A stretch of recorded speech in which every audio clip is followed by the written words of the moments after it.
देखिए जी अल्लाह का मुआज़ा, ये सामने मस्जिद है, दाएं साइड से भी स्लाइड आई, बाएं साइड से भी स्लाइड आई, लेकिन जहाँ पे मस्जिद शरीफ थी उसके पीछे बिल्कुल भी स्लाइड नहीं आई। और सबसे बड़ी बात ये माशाल्लाह कि ये मस्जिद शरीफ जैसी है वैसी की वैसी ही बिल्कुल जिस सूरत में पहले थी उसी सूरत और शक्ल में अभी भी है।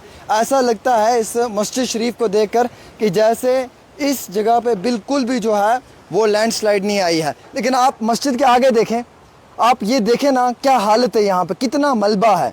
आप मस्जिद के आगे देखें, आप मस्जिद से नीचे वाले हिस्से में देखें, आप मस्जिद से दाएं देखें या मस्जिद के बाएं देखें, या फिर जिस जगह हम खड़े हैं आप इस जगह पर भी देखें, आपको महसूस होगा, या मेरे इसके पीछे जो ये हिस्सा है आप ये देखें किस तरीके की एक लैंडस्लाइड आई है।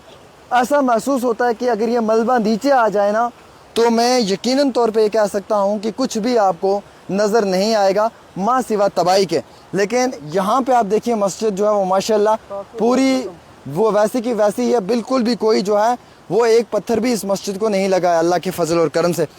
मौलवी साहब मुझे ये बताएं, मस्जिद के साथ तो घर पूरा बर्बाद हो चुका है, मस्जिद माशाल्लाह वैसे ही है। एक आप इसी मस्जिद के इमाम हैं, एक तो ये मस्जिद है, दूसरी जो मस्जिद शहीद हुई है वो कहाँ पे है? सर वो ऊपर वाले महल्ले में शहीद हो चुकी है, लेकिन ये मस्जिद अभी हयात है, इसलिए कि यहाँ जो बच्चे आते थे मकातिब के तकरीबन 150 के करीब, हो सकता है अल्लाह ने उनकी दुआएं कबूल की होगी। छोटे छोटे मासूम बच्चे थे, मैं उनको ये कहता था बच्चों मस्जिद के लिए दुआ करना, अल्लाह ताला इस मस्जिद को बचा ले। अगर ये मस्जिद बच गई, आप बच गए, आपके घर बच गए, तो अल्लाह के फजल से उन बच्चों की दुआ अल्लाह ने कबूल की। अभी ये मस्जिद जो मौजज़े के तौर पर अल्लाह ने हमारे सामने रखी हुई है। माशाल्लाह मैं तो देख रहा हूँ बिल्कुल वैसी की वैसी है, बिल्कुल वैसी है अभी। और मैं हैरान हो गया, लेफ्ट राइट आगे पीछे हर साइड जो है वो तबाही है।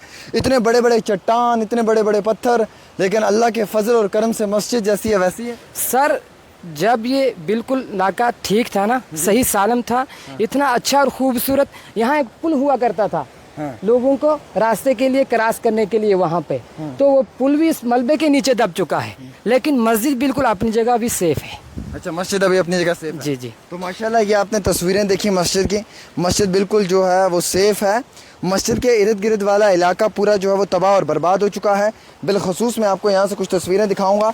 मैं कैमरामैन से गुजारिश करूँगा आप साथ साथ में आएँ। आप देखिए मोहतरम ये तस्वीरें, और बिलखसूस ये ऊपर की तस्वीरें देखें किस तरीके से इस नाले में ये पूरी लैंडस्लाइड आई है, जिसकी वजह से यहाँ पे कम व पेश 40-50 घर इस मलबे के नीचे जो है वो दब गए हैं।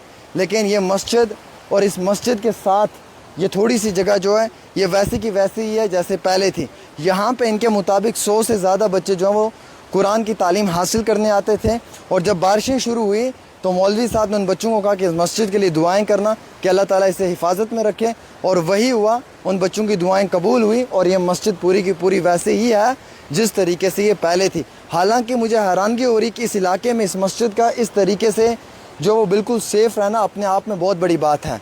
मैं हैरान हो चुका हूँ कि यहाँ पर पूरी तबाही ही तबाही है, यहाँ पे तबाही के सिवा आपको कुछ नज़र नहीं आएगा। लेकिन अल्लाह का जो घर है, जो मस्जिद है, वो वैसे की वैसे है जैसे दिन अव्वल थी, आज दिन आखिर भी वैसे ही है। तो यहाँ से आप समझ लें और यहाँ से आप सोच लें कि अल्लाह का घर अल्लाह की ज़ात को कितना प्यारा है, और जहाँ पे हम लोग नमाज या कुरान पढ़ने या सीखने जाते हैं अल्लाह ताला ने वो मुकाम हमारे लिए कितना अज़मत वाला मुकाम रखा है। तो एक छोटी सी रिपोर्ट आमिर के साथ।